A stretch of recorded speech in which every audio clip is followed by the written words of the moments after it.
नहमदुहु व नुसल्ली अला रसूलिहिल करीम। सम्मानित आशिके रसूलेरा आपनारा आमार सालाम ग्रहण करुन। अस्सलामु आलैकुम व रहमतुल्लाहि व बाराकातुहू। सम्मानित आशिके रसूलेरा प्रति बत्सरই आमादेर विश्व आशिके रसूल सम्मेलन एक अनुष्ठान है ना से अनुष्ठानটা আমরা গত বছরও করেছিলাম জুন মাসে। তো এবার আমরা বিশ্ব আশিকে রাসূল সম্মেলন ওই দিকে নিয়ে গেলে কেমন হয়, যদি পিছিয়ে ওই দিকে নিয়ে যায় কেমন হয়। কারণ হলো দেশের রাজনৈতিক অবস্থা যে বোঝা যাচ্ছে না কোন দিকে যাচ্ছে কি হবে। আমরা যদি একটা সুস্থ পরিবেশে সম্মেলন করতে না পারি মানুষের মধ্যে শান্তিটা আসবে না, ঠিক কি না বলেন? তাহলে আমরা চেষ্টা করি জুন মাসের দিকে যাইতে। আমরা এখনো ডিক্লেয়ার দিই নাই কবে হবে, তবে বলছি ধরে রাখেন জুন মাসের প্রথম সপ্তাহ থেকে আমরা চেষ্টা করব নির্ধারণ করতে। এর জন্যই সকল এলাকার জাকিরদেরকে পরামর্শ সভায় দাওয়াত করেছি। আজকে আলোচনা করে আমরা ডেটটা ফাইনাল করব। তো মানসিকভাবে প্রস্তুতি নিতে থাকেন, হয়তো জুন মাসের সম্ভবত প্রথম সপ্তাহের মধ্যেই অনুষ্ঠান হবে। সম্মানিত আশিকে রাসূলেরা তাসাউফের কোনো ওয়াজ নেই, ওয়াজ করে তাসাউফ বোঝানো যায় না। ওয়াজ হলো ইলমে শরীয়তের, ওয়াজ করে শরীয়ত বোঝানো যায়। তাসাউফ হলো মারিফতের সাধনা, তাসাউফের কোনো ওয়াজ হয় না।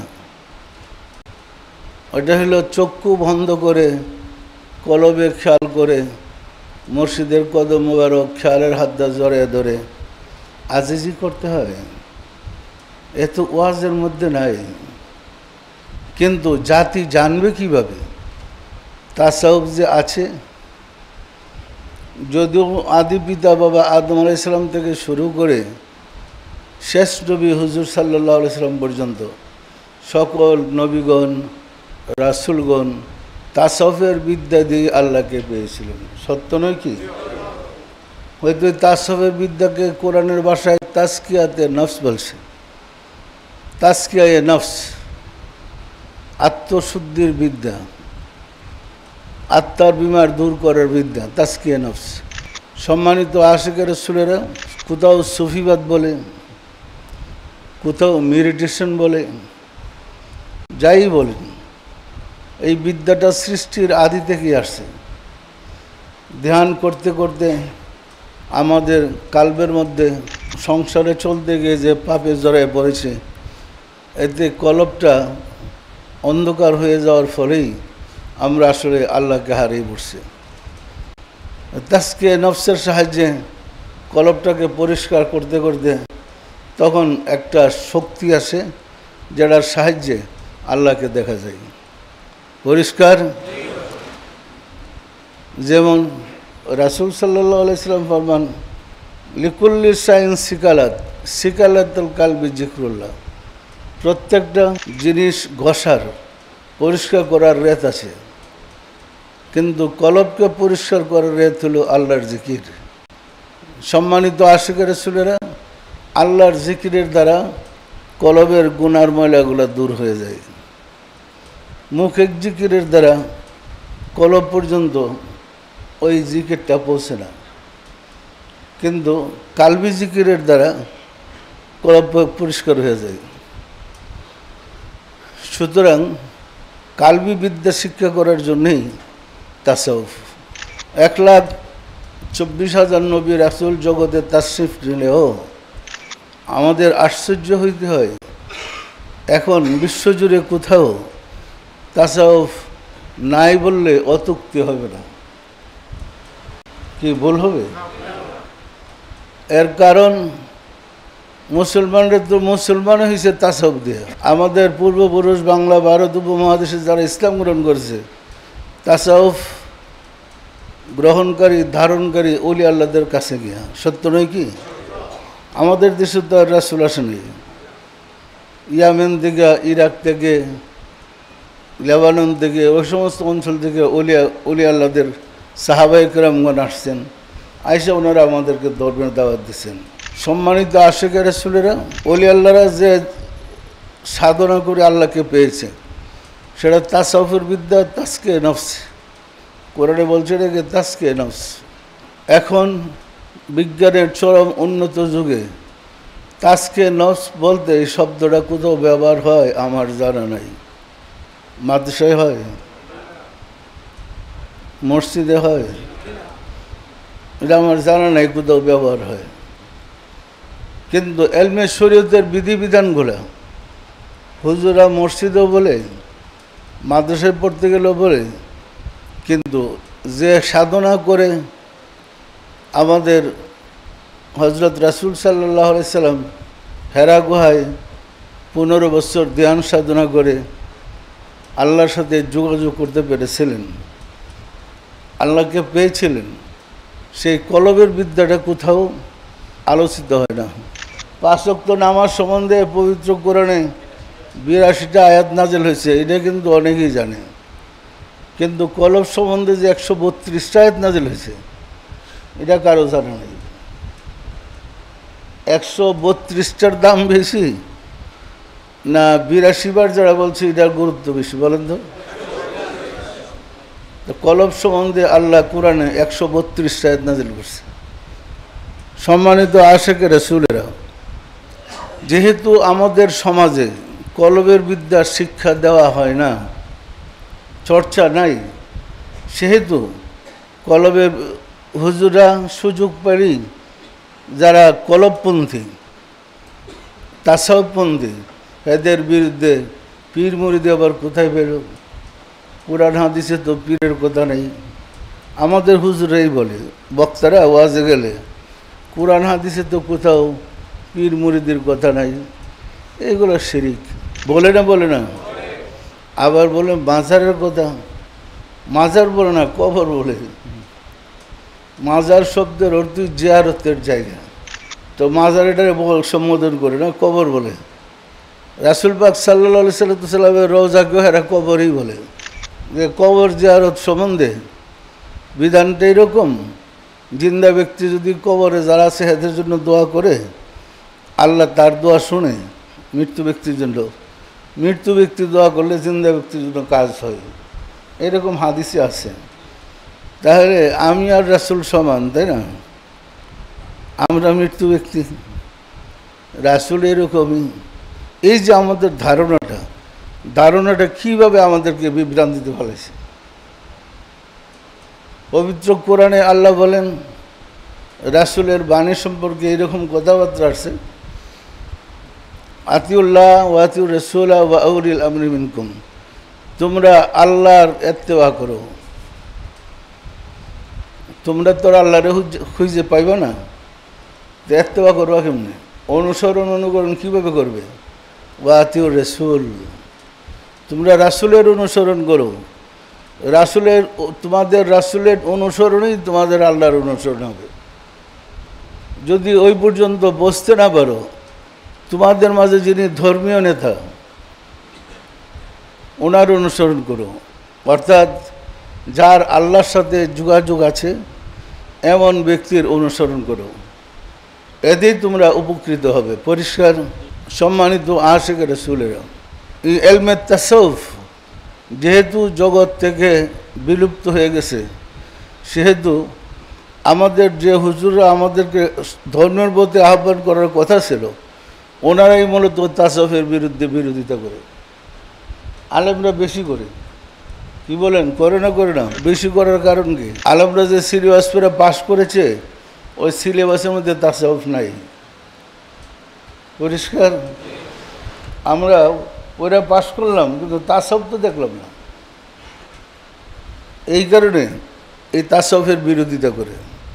পরিষ্কার? সম্মানিত আশিকের রাসূলেরা, আমরা চেষ্টা করেছি তাসাউফটাকে সিলেবাসে ঢুকানোর জন্য।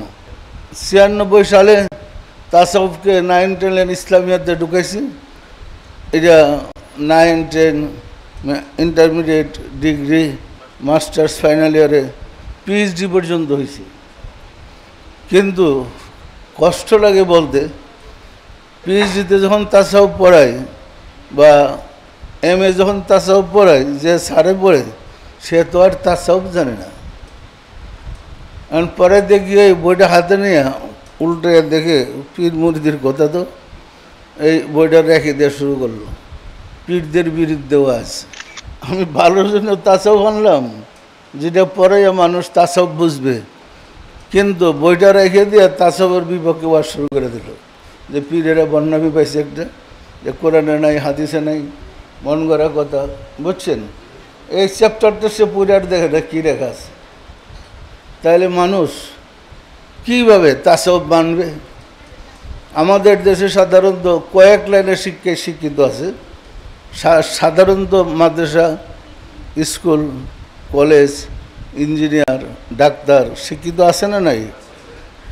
ওই সিলেবাসের মধ্যে 4 সাবজেক্ট হিসাবে আছে লাল সালু, হুজুর কেবলা, আর কি আবদুল্লাহ।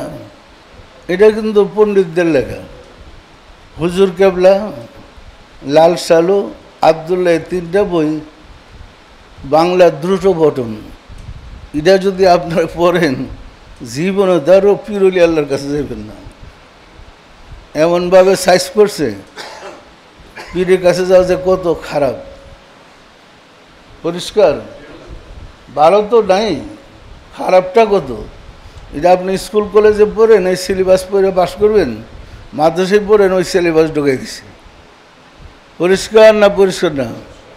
সম্মানিত আশিকের রাসূলেরা, তাহলে কি সুফি সাধকগণ মানুষকে খারাপ পথের শিক্ষা দিছিলেন, না আল্লাহকে পাওয়ার পথ শিক্ষা দিয়েছেন? যারা আল্লাহকে পেয়েছে তারাই তো আল্লাহকে পাওয়ার কথা বলবে।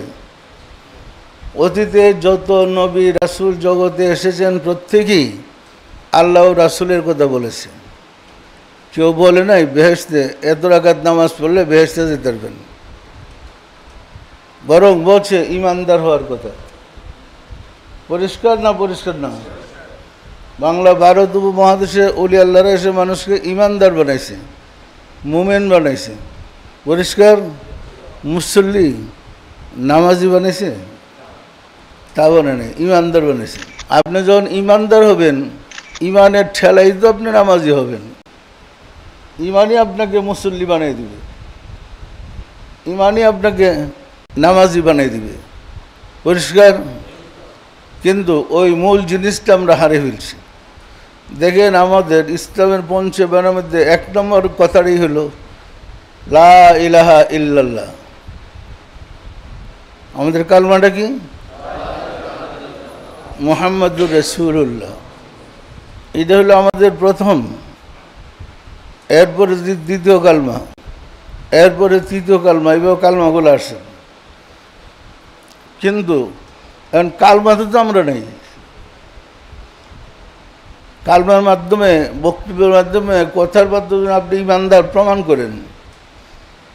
এখন আমরা যে ইমানদার প্রমাণ করার কায়দা নেই। কিন্তু মক্তবে যখন কায়দাই পড়ছি, 5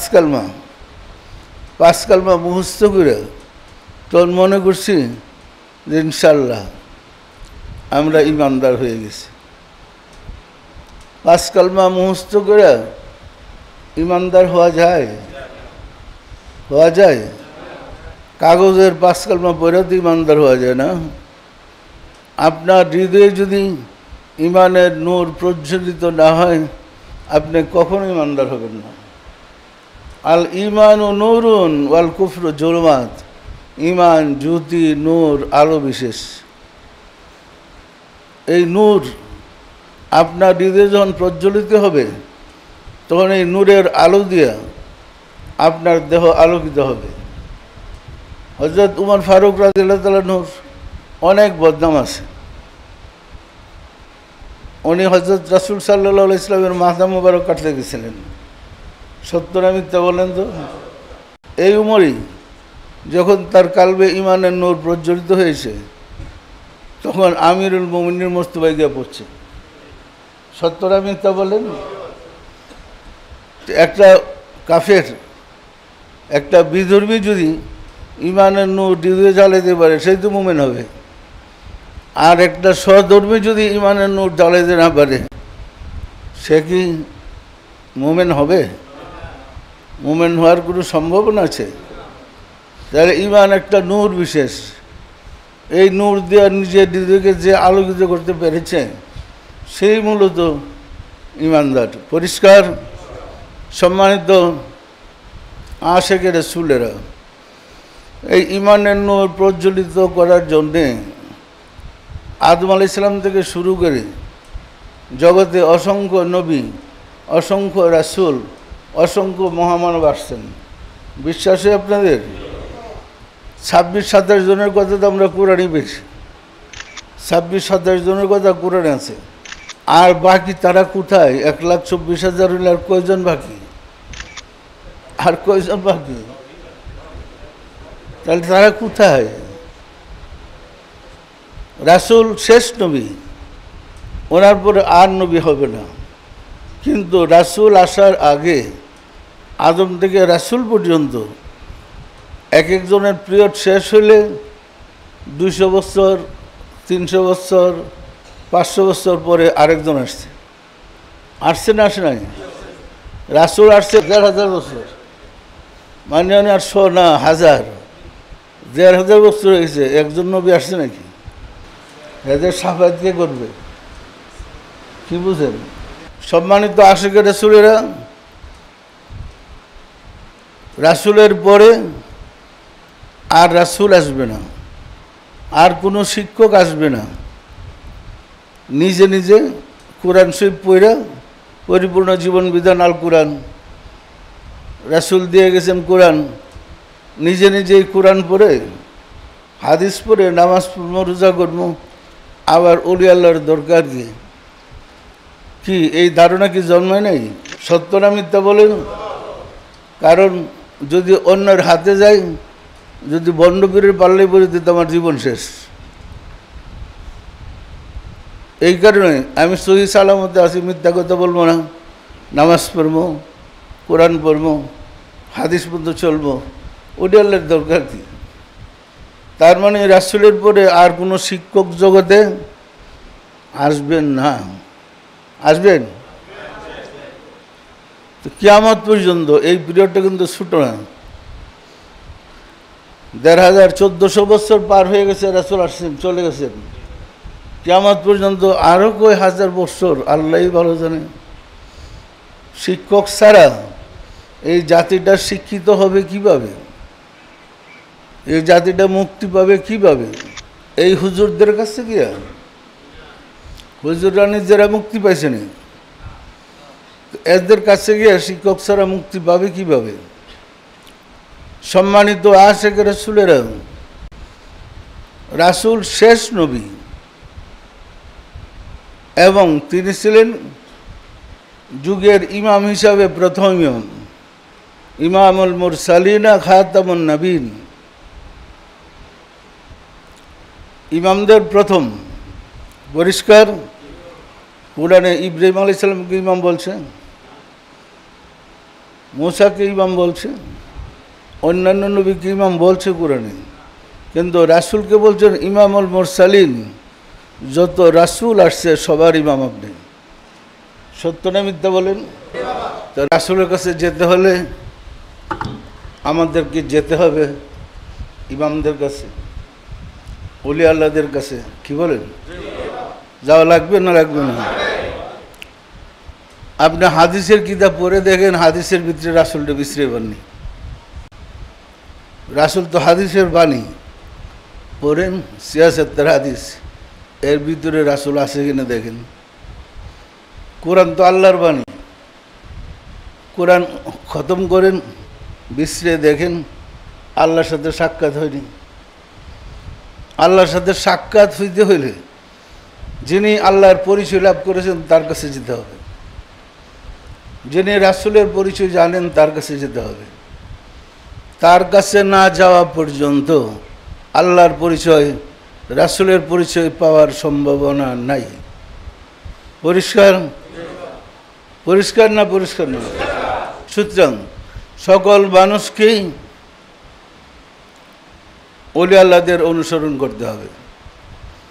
ওলি যুগ আল্লাহ কি? তো ওলি আল্লাহরা আল্লাহর সাথে যুগ সাজস আছে, যোগাযোগ আছে, আছে না নাই? সুতরাং ওলি আল্লাহদের সান্নিধ্যে গিয়ে আপনি পথভ্রষ্ট হইবেন না, আলোর সন্ধান পাবেন। আর ওলি আল্লাহ ছাড়া কোনো হুজুরের কাছে গেলে হের কাছে বাতি নাই, আপনার আলো দিব কোথা থেকে? মশলাটা বলে দিবে জীবনে যেন আপনি আল্লাহরে না পান। বিশ্বাস হয় না? না বিশ্বাস হয়? কারণ হলো, এক নম্বর কারণ হলো, আমরা যখন মাদ্রাসায় পড়েছি তখন আমাদের হুজুরও বলছে পীর পূজা ভালো না। তাই মাদ্রাসা থাকতেই একজন মাহজুব ওলি আল্লাহর কাছে যাইতাম। আমি পীর বিশ্বাস করতাম না, মাহজুব ওলি আল্লাহর কাছে যেতাম। ওই বেটা নামাজ টামাজ পড়ে না, ডাকডোল পিড়াই। আমাদের হেড মৌলানা ছিল খুব স্ট্রং লোক, মানে জোড়া বেদ্যা পিড়াইত। ওই বেচারা আমারে জিজ্ঞাসা করতেছে, আমি তো আসছি, তুমি বলে মুরিদ হইছ? আমি জি মুরিদ হয়েছি। কোথায়? তো পীরের নাম বললাম। দেখি তোমার হাতিটা কি? নুরুল আসার শরীফ। এটা নিয়ে দেখছে, আমি দাঁড়িয়ে রয়েছি, মানে পাতা উল্টে দেখতেছে। গানের চ্যাপ্টারটা বাইর করছে, গান যে জায়েজ দেখতেছে। তা আমি মনে মনে সিদ্ধান্ত নিয়েছি, দিয়ে আমার উল্টা পাল্টা কিছু বলে, আমাকে আর উল্টা পাল্টা কিছু বলে। আমি কি দেখলেন বইটাতে? না দেখছি ভালোই। তুমি যাও এখানে? যাই, যখনই সময় পাই তখনই যাই। আসলেই মুরিদ হইছ? অবশ্যই। আপনারা তো আমারে আল্লাহ রাসূল পর্যন্ত পৌঁছাতে পারবেন না, আপনাদের দৌড় কতটুকু এটা তো দেখছি মাদ্রাসায় এসে। যখন আপনারা পারবেন না, তার আমি আপনাদের কাছে বইয়া দেখে লাভ কি? আমার তো আল্লাহ রাসূলকে পাইতে হবে। আর মন্দ সন্দ বললেন না। সম্মানিত আশিক রাসূলেরা, এতে আমরা দেখলাম ক্লাসের মধ্যে হুজুরা আসলে পীরদের বিরুদ্ধে বলতো কোরআন হাদিসে পীর মুরিদি নাই। কোরআন হাদিসে পীর মুরিদি আমাদের দেশে তো তাসাউফটা আসছে ওলি আল্লাহদের মাধ্যমে, না কোরআনের মাধ্যমে? তো ওলি আল্লাহরা তো তাসাউফে বিশ্বাসী, ওনাদের তো আর কোরআন হাদিস আরবি পড়াইতে আসে নাই। ওনারা আসছে আল্লাহর সাথে রাসূলের সাথে পরিচয় করিয়ে দিতে। পরিষ্কার না পরিষ্কার না? সুতরাং ওনারা আরবি বাড়তি কি শিক্ষা দেবেন? সহবতে সালে তুরা সালে কুনাদ, সহবতে সালে তুরা সালে কুনাদ, সহবতে তালে তুরা তালে কুনাদ, এক জমানা সহবতে বা আউলিয়া, বেহতের আসদ সালাতাত বেরিয়া। মুরব্বী যারা আছেন আপনারা জানেন, হয়তো 50 বছর, 70, 80, 90, 100 বছর আগে আমাদের বাংলা, ভারত উপমহাদেশে অফিস আদালত পর্যন্ত ফার্সিতে, আরবিতে চলছে। সত্য না মিথ্যা বলেন? তখন আমাদের মাহফিলে গেলেই শুনতাম হুজুরা সুন্দর সুন্দর ফার্সি বয়াত বলতো, ওয়াজ করতো। যখন পশ্চিমারা এসে ঢুকে আসছে, আল্লাহ ভরসা করে ফার্সি মাসি ওই ভাষা আউলিয়া টাউলিয়া সব বিদায় দিছে। বিদায় দিয়া এই হুজুর গফিট করছে, ওই আল্লাহর ওলি নবী রাসূলের বিপক্ষে বলার জন্য। পরিষ্কার? আপনারা আগে এই ফার্সি বয়াত শুনেন নাই? ছিল না? বিচার যে করতো গ্রামের সালিশে, সালিশে বিচারে বসে একটা বয়াত বলতো, ফার্সি বয়াত বলতো। কারণ আমাদের দেশে পারস্য থেকে ধর্মটা আসছে, এবং সরকারও ছিল পারস্যের, সম্মানিত আশিকের রাসূলেরাও। আমরা এখন কোনো জায়গা থেকে সাপোর্ট পাইতেছি না যে এটা আল্লাহ ও আল্লাহ রাসূলের ধর্ম, এলমুল কালব, তাজকিয়ে নফস। আমরা আগে শুনছি কোরআন তো পীর মুরিদের সম্বন্ধে কিছু নাই। আমরা যখন তাফসির করতে গেছি, আপনারা আমার তাফসির খুলে দেখেন, দেখবেন তো যে ওলি আল্লাহর কথা ছাড়া তাফসির যা ব্যাখ্যা করছি তাসাউফ ছাড়া কিছু আছে নাই। মানে তাসাউফ ছাড়া তো কিছু দেখি নেই করে নেই। তো ওনারা দেখে না, এর কারণ কি? এই বিদ্যা যে শিখে নেই। পরিষ্কার। আপনারা আবার আমার ওয়াজ শুনে গিয়া হুজুর বুঝি গিয়ে না কি এটা সত্য নাকি, তাহলে কারণ সারবে, এমন কথা বলবে, নাউজুবিল্লাহ গেছে, বলে না বলে না। সুতরাং ভক্তি, বিশ্বাস, মহব্বতের সাথে তরিকার আমল করেন, সাধনা করেন, আপনার মুক্তির খবর আপনিই পেবেন। আমাদের দেশে যারা পরীক্ষা দেয়, রেজাল্ট বের হলে তার মন আগেই বলে সে কী করবে। রেজাল্ট বের হলে তখন সে দেখে কোন ক্লাস পাইছে, দেখে না। আমরা যে এত বছর বয়স হয়ে গেল, প্রতি বছর তো আমাদের ইমানের পরীক্ষা হইতেছে, কোন ক্লাস পাইলাম দেখছি কোনো দিন? এই কারবারই নেই কি, মানে নাই তো দেখবো কোথা থেকে। সুতরাং আমাদের এই কোর্স করা দরকার আছে। যে কথাটা বলতে চেয়েছিলাম, প্রত্যেক আশিকে রাসূলের জন্য আশিকে রাসূল হওয়ার একটা কোর্স করা প্রয়োজন আছে। আছে না নাই? আপনাদেরকে প্রশ্ন করে পীরের বাড়িতে যে দৌড় পারেও কী পাইছ? দৌড়ায় কী পাইছ? পীর কি এমন জিনিস এক বস্তা চিনি আপনারা দিয়ে দিব, এক বস্তা চাউল দিয়ে দিব এরকম? মুর্শিদ আপনাকে চরিত্র সংশোধন করে দেবেন। চরিত্র সংশোধনকারী ছাড়া চরিত্রবান হওয়া যায় না। যারা চরিত্র সংশোধন করতে পারে তাকে মুর্শিদ বলে। চরিত্র সংশোধন করার বিদ্যা তার কাছ থেকে শিখতে হয়। এই কথাটাই বলছে, সোহবতে সালে তুরা সালে কুনাদ, সোহবতে তালে তুরা তালে কুনাদ, এক জামানা সোহবতে বাউলিয়া, বেহতের আসদ সালাত বেরিয়া। একটা মুহূর্ত তুমি যদি আল্লাহর কোনো বন্ধুর সামনে গিয়ে বসে থাকো, তার চেহারা মুবারকের দিকে তাকাও, বসে থাকো, শত সহস্র বৎসরের ইবাদত থেকে শ্রেষ্ঠ। পরিষ্কার? এইগুলো আপনার গুনাহ ধুইয়া মুচ্ছা সব সাফ করে ফেলে। বুঝেন, আমরা কবরস্থানে গিয়া দোয়া কইরা ওই কবরবাসীর আযাব মাফ করতে পারি না, পারি?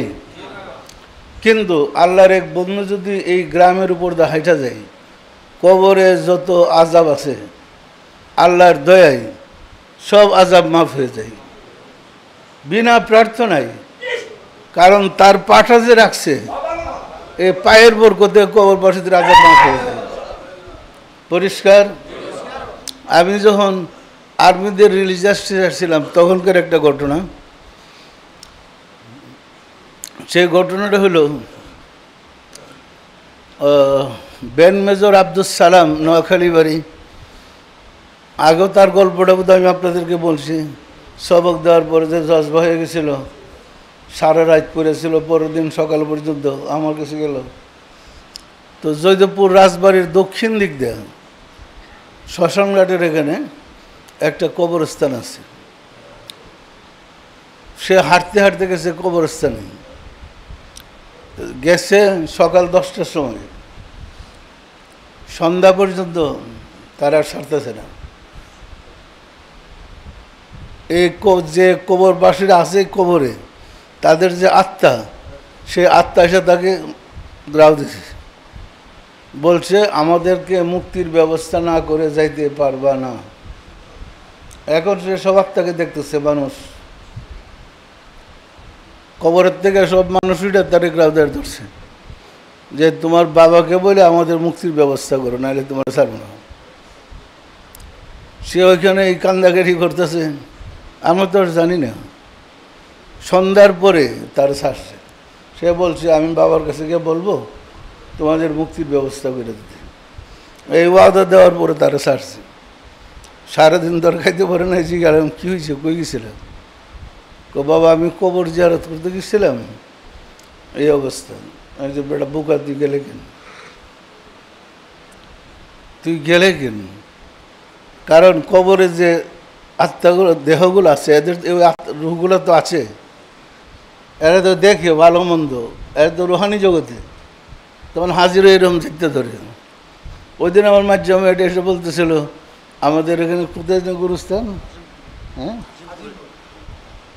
রাত্রে আজিমপুরে গেছে কবর দেখতে, একদম অসুস্থ হয়ে পড়ছে। অসুস্থ মানে বেশ অসুস্থ। এখান থেকে যে কিছু দিয়ে সারে না, আমার কাছে আসছে, আইসা বললো, মাপ টাপ চাইলো, বললো যে আমি গেছিলাম কবর জিয়ারত করতে। কিসের জন্য? কয় যে আমার এরকম একটা বিপদে ফেলাইছে, এখন আমি আসতে পারি না। আর এমন একটা অবস্থা হয়েছে, এখন আমি আমার ভিতরে রুহ আছে কিনা এরকম অবস্থা হয়ে গেছে। পরিষ্কার? আমরা হয়তো মনে করি, আমি যখন আমার মুর্শিদের দরবারে ছিলাম, আমাদের দরবার শরীফের পাশের বাড়ি আবুল কাসিম, গরিব মানুষ, মাছ টাছ ধরত, সে মারা গেছে। প্রতিবেশীর একটু জানাজা টানাজা দেওয়া লাগে, তো আমি গেছি। যখন দরবার থেকে বেরিয়ে দিই, যে ওই লাশটা রাইখা মসজিদের সামনে, তো ওই লাশটা সামনে রাইখা সবাই দাঁড়ায় অপেক্ষা করতেছে। আমি গেলাম, গিয়ে দৌড়দা জামা পরে, কী হয়েছে? জানাজা দেওয়া লাগবে। তো আমি লাশটার সামনে দাঁড়িয়ে জানাজা দিলাম। দেওয়ার পরে আমার এমন একটা হালাত হলো, এমন একটা অবস্থা হলো, আমি হাতে পায়ে বলবে না, একটু হাইটা যাবো, শক্তিটা নেই। শুধু ওনাদেরকে বলে দিলাম যে আপনারা কবরের কাজ সারেন। আর অতি কষ্টে আমি বাসায় গেলাম, কোনো পায়ে বল নেই, এই পরে যেতেছে। আমার স্ত্রীর শুধু বললাম যে কাশেমের জানাজা পড়তে গেছিলাম, এরপর থেকে আমার শরীরটা ঝিমঝিম করতেছে, এতটুকু বলতে পারছি। বলার পরে আমার জ্ঞান নেই, মানে ঘুমায় পড়ছি। তো নামাজের সময় তো আমারই নামাজ পড়ানো লাগে, আমি নাই তো। নামাজের সময় আমার ডাক পড়ছে, খবর নাই। আসর, জোহর, আসর, মাগরিব, খবর নাই। তো আমার স্ত্রী গিয়ে সেরা আমার ডাকতেছে, কি ঘুম ঘুমাইলেন, উঠেন না যে? আজ আমি তো জনমের ঘুম ঘুমাইতেছি। এরপরে আমার স্ত্রী দৌড়ে গিয়া বাবার কাছে বললো, বাবা যান, উনি না কাশেম মিয়ার জানাজা পড়তে গেছিল। এরপর থেকে আয়সা বলছিল আমার শরীরটা ঝিমঝিম করতেছে, অবস্থাটা খারাপ, খুব খারাপ অবস্থা, ঝিমঝিম করতেছে। এই কথা বলছিল আমার কাছে। যাই হোক, এই কথা বলার পরে বাবা যান তাড়াতাড়ি সলভের লোক ডাকলেন। সলভের লোক মানে কঠিন সমস্যা হলে অন্তর্চক্ষু খোলা লোক বসে কেস করে। সলভের লোকরা ডাইকা বসে দেখতে বললেন যে আসলে আমার কি, আমি অসুস্থ কেন? এরা বললো, বাবা ওনার তো আসলে ভীষণ ক্ষতি হয়ে গেছে, ওই নামাজ পড়ে দিয়ে গেছিল, নামাজ যে পড়েছে, কাশেম তো আর ভালো মানুষ ছিল না, সব তাছাড়া এই ভিতরে ঢুকছে। এরপরে ওনারা ব্যবস্থা করছে, পরে আমার জ্ঞান ফিরে আসছে। সুতরাং অন্তর্চক্ষু খুললে একজনের কবর অবস্থা আরেকজন দেখা অজ্ঞান হয়ে যায়, বেহুশ হয়ে যায়, অনেক সময় মরার উপক্রম হয়ে যায়। পরিষ্কার? এমনি একটা মানুষ যতই বিপদে পড়ুক, আপনি কিন্তু তার বিপদ দিকে অজ্ঞান হইবেন না। কিন্তু মৃত্যু ব্যক্তির কবর অবস্থা দেখে যে অজ্ঞান বেহুশ হয়ে যায়, রে কীরকম অবস্থাটা। সুতরাং আমরা যদি আমাদের আত্মিক পঞ্চেন্দ্র জাগ্রত করতে পারি, তাহলে আমরা অনেক সাইড থেকে দেখতে পারবো, বুঝতে পারবো। পারবো না? সম্মানিত আশিকের রাসূলেরা, সুতরাং মহব্বতের সাথে সবাই তরিকার সাধনা করেন। আমি যে কথা বলতে চেয়েছিলাম, স্কুল, কলেজ, ইউনিভার্সিটি, মাদ্রাসা সবগুলোতে পড়ানোর সিলেবাস আছে, ছাত্র পড়ে এবারে। তো পীরদের কাছে তো কোনো সিলেবাস ক্লাস কিচ্ছু নেই। কি আছে? গত 2-3 বছর থেকে আমি যখন সবক দিই, তখন ডাকলে প্রচুর লোক আসে, সবক বাড়াই দিতেছে। আমরা পরীক্ষা নিই না, এইবার পরীক্ষা নেওয়া শুরু করছি। আজকে 3 বার যাবৎ, ওই বুধবার আর সোমবার যারা আসে তাদেরকে আমরা লোক নিয়োগ করছি। এরা ইন্টারভিউ নেই, কি পড়ছে, কি সাধনা করছে, প্রশ্ন করে জবাব দিয়ে পরে আমার কাছে নিয়ে আসলে আমি সবক বাড়াই দিই। এখন আর লোক বেশি পাই না সবক বাড়ানোর। পরীক্ষায় যখন ধরছি, এখন আর বুঝে না কিছু। পরিষ্কার না, অথচ সবগুলো আমাদের বইয়ের কথাই, আমাদের লেখা কিতাবের থেকে প্রশ্ন করা হয়, কোনো জবাব দিতে পারবে। এতে বোঝা যায় হ্যাঁ এই কিতাবগুলো পড়ে না। আপনি সিলেবাস না পড়া তরিকা শিখবেন কেমনে? আমার গল্প শুনলে তো তরিকা শিক্ষা হবে না, কিন্তু আপনাকে কোর্স করে এটা পাস করতে হবে। সত্যটা মিথ্যা বলেন তো? আপনারা কি মনে করেন সবাই কি যে ক্লাসের ইন্টারভিউ দিয়া তাদের গ্রুপ করে দিয়া সবার একবার আমরা কোর্সটা সিলেবাসের ভিতরে ঢুকাই দিলে কেমন হয়? ভালো হয় না? আর সে আমাদের দেশে যেন কি কলেজ আছে, কি বিশ্ববিদ্যালয়, উন্মুক্ত বিশ্ববিদ্যালয়, সাপ্তাহিক দিন ক্লাস নেয়। হ্যাঁ, তা আমরা যদি সাপ্তাহিক দিন করে ক্লাস নেই উন্মুক্ত বিশ্ববিদ্যালয়ের মতেও, আর সব যারা আছে সবারে ভর্তি করি, কেমন হবে? ভালো হবে না? হবে না?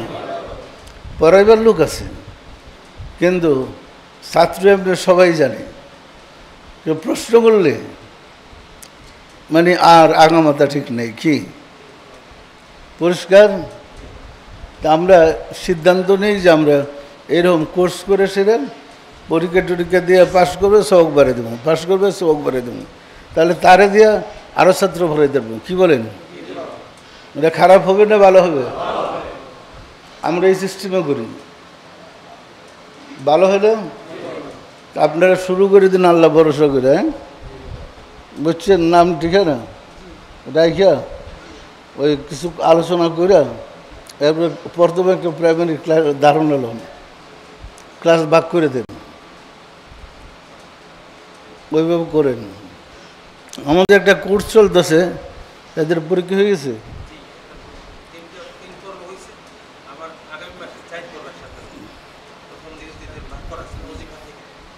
3টা গ্রুপ পরীক্ষা দিছে, 4র্থ গ্রুপ আগামী মাসে দিবে। আমাদের কাজ চলতেছে, কিন্তু সবাই তার আগে আসে না। আমি এখন বলতে চাচ্ছি সবাই কম্বল ছেড়ে শিখতে হবে। কি বলেন? পারবেন? পারবেন না? আমরা কিন্তু মহিলাদের প্রশ্নের জবাব দেওয়ার যোগ্যতা আমরা রাখি না। এরা এমন টেটনা হয়েছে এখন পড়া, যা প্রশ্ন জিজ্ঞান দেখুন যে হারেই যথেষ্ট জবাব দেওয়ার জন্য। তা আমাদের পুরুষরা পারবো না কেন? পরিষ্কার? তাহলে এই ব্যবস্থাটা করি। এরপরে ব্যবস্থা করতে করতে তাসওয়ুফের ওয়াজ, নসিহত বহুত আছে ব্যবস্থার মধ্যে। আপনারা তাফসিরের মধ্যে অনেক ওয়াজ লিখে দিয়েছি, এটি যদি পড়েন তা আপনি এই মাইক লিয়ে দাঁড়ান না, দেখবেন হুজুরা শুদ্ধা কান্দে থাকবো ওই কিচ্ছা। আপনি মাইকটা লিয়ে একটা ঘটনা বলেন না তাফসির দেখে, এটা পড়লে মানুষের কান্নার মানে জোয়ার বয়ে যাব। সুন্দর সুন্দর কথা লিখছি। পরিষ্কার না? সম্মানিত আশিকের রাসূলেরা, আমরা তাসাউফটাকে, তাজকে নফসটাকে একটা ক্লাস ধরবো, কোর্স ধরবো। এই কোর্সটা পাস করলে মানুষ আল্লাহকে পায়। আমরা এই প্রথম ব্যক্তি যারা নাকি আল্লাহ প্রাপ্তির পথে, ওইটা 37টা ক্লাসের কথা বলছি। আর কয়টা ক্লাস আছে কেউ কিন্তু বলে নাই। 24 দায়রা বলছে, 24 দায়রা তো পড়া শেষ না, 37টা ক্লাস। আমরা চাই সবাই শিখেন, সবাই জানেন। এখন একটা ঝড় আসতেছে, একটা ভূমিকম্প শুরু হয়ে গেল, আপনি কবে মুর্শিদের কাছে আসবেন আর চাইবেন সাহায্য, বাঁচবেন? আর এর আগে যে আপনার বিল্ডিং পরে আপনার চপটা বাড়িয়ে লাগবে, পড়ার আগেই স্মরণ করে লাইনটা শিক্ষা রাখেন। পরিষ্কার না? পরিষ্কার না? সৈনিকরা যুদ্ধ করে, যুদ্ধ লাগলে কিন্তু অস্ত্র চালানো শিক্ষা রাখে আগেই। আমাদের এই নিয়মগুলো শিক্ষা রাখতে হবে। হবে না? হবে না? আসুন রব্বুল আলামিনের সাহায্য চাই, তিনি যেন দয়া করে আমাদেরকে তার রাস্তায় উঠে লয়। আউযু বিল্লাহি মিনাশ শাইতানির রাজিম। বিসমিল্লাহির রহমানির রহিম। আস্তাগফিরুল্লাহ রাব্বি মিন কুল্লি জামবে ওয়া আতুবু ইলাইহি। আয় আল্লাহ, জীবনভর নফসের খাহেশে শয়তানের ফেরেবে যত প্রকার গুনাহ করিয়াছি, সমস্ত গুনাহ হইতে তোমার নিকট তওবা করিতেছি। আয় আল্লাহ, দয়া করিয়া আমার তওবা কবুল করো, আমার গুনাহ মাফ করো। লা ইলাহা ইল্লাল্লাহু মুহাম্মাদুর রাসূলুল্লাহ। সবাই দিলের হাত উঠে বলেন আল্লাহুম্মা আমিন। ওগো দয়াল মাওলা, দয়াল খুদা, কদম কঙ্গাল ভিক্ষুকেরা বাবে রহমতে পবিত্র জুমার দিনে জুমার নামাজ পড়লাম, আজকের তালিম গ্রহণ করলাম, সব শেষে তোমার প্যারা হাবিবের শানে দুরুদ সালাম ও মিলাদ শরীফ পড়লাম। তওবা করে তোমার শাহী দরবারে জোরহাত করে মাফ চাই। রিপুর তারনায় আর নফসের দোকায় যত বল বেয়াদবি করেছি, দয়া করে মাফ করে দাও, মাফ করে দাও রে মাওলা। আমাদের বল বেয়াদবিকে মাফ করে দাও, আমাদের ইবাদতগুলো কবুল করে নাও। এর ফজিলত পৌঁছে দাও তাজদারে মদিনা সরকারে দু আলম হযরত মুহাম্মদ মুস্তাফা আহমদ মুস্তাফা সাল্লাল্লাহু আলাইহি ওয়াসাল্লামের হুজুরে সব নজর পৌঁছাও। রাসূল পাক সাল্লাল্লাহু আলাইহি ওয়াসাল্লামের সম্মানিত পিতা মাতা, দাদা দাদি, নানা নানি, আল আওলাদ, আল আসহাব, আজওয়াজ মুতাহিরিন, আহলে বাইতিন, খুলাফায়ে রাশিদিন দের আরওয়াহ পাকের হুজুরে সব নজর পৌঁছাও। খাতুনে জান্নাত মা ফাতেমা রাদিয়াল্লাহু তাআলা আনহা, সাইয়েদিনা হযরত ইমাম হাসান, সাইয়েদিনা হযরত ইমাম হুসাইন রাদিয়াল্লাহু তাআলা আনহুমা, যারা দিন ইসলামের জন্যে কারবালার প্রান্তরে শাহাদাত বরণ করে গেল রে মাওলা, দয়া করে তাদের আরওয়াহ পাকের হুজুরে সব নজর পৌঁছাও। বাবা আদম আলাইহিস সালাতু ওয়াস সালাম হইতে রাসূল সাল্লাল্লাহু আলাইহি ওয়াসাল্লাম পর্যন্ত যত আম্বিয়া ইকরাম দারুল বাকায় তাশরীফ নিয়েছেন, তাদের আরওয়াহ পাকের হুজুরে সব নজর পৌঁছাও, সব নজর পৌঁছাও মাওলা।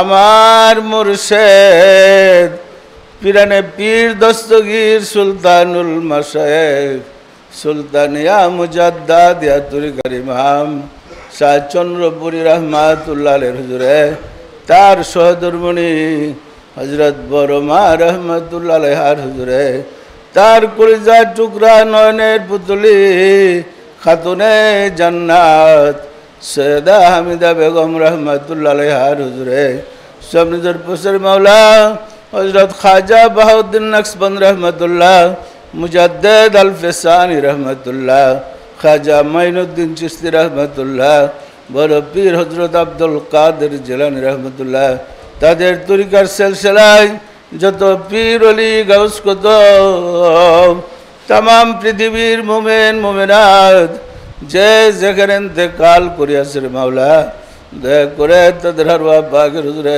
সব নজর পৌঁছাও। আমরা ভিক্ষুকেরা যারা তোমার শাহী দরবারে হাত উঠালাম, আমাদের আপন আপন গর্ভধারিণী মা জননী, জন্মদাতা পিতা, মহাবদ্র স্ত্রী, শ্রদ্ধেয় শ্বশুর শাশুড়ি, দাদা দাদি, নানা নানি, খালো খালা, ছেলে মেয়ে খেসাকরাবা যে যেখানে ইন্তেকাল করিয়াছে মাওলা, দয়া করে তাদের আরওয়াহ পাকের হুজুরে সব নজর পৌঁছাও। আর যারা জগতের বুকে বেঁচে আছে তাদের প্রতি রহমত নাযিল করো, তাদের প্রতি তোমার দয়ার হাত বাড়িয়ে দাও মাওলা গো। ঘরে ঘরে আশিকে রাসূল বানিয়ে দাও, আশিকে রাসূলদের সর্বপ্রকার সাহায্য করো, আশিকে রাসূলদেরকে তুমি দয়া করে সিরাতুল মুস্তাকিমের যোগ্য করে দাও মাওলা গো। আমাদের ভিতরের কালিমা সমূহ দূর করে দিয়ে, আমাদের হৃদয়ের অন্ধকার দূর করে দিয়ে তোমার নূরের আলো দ্বারা আমাদের হৃদয়কে আলোকিত করে দাও। আমরা তোমাকে চাই, তোমাকে পেতে চাই, তোমাকে ধারণ করতে চাই, দয়া করে সুযোগ করে দাও। আমাদের মোনাজাত কবুল করে নাও, আমিন।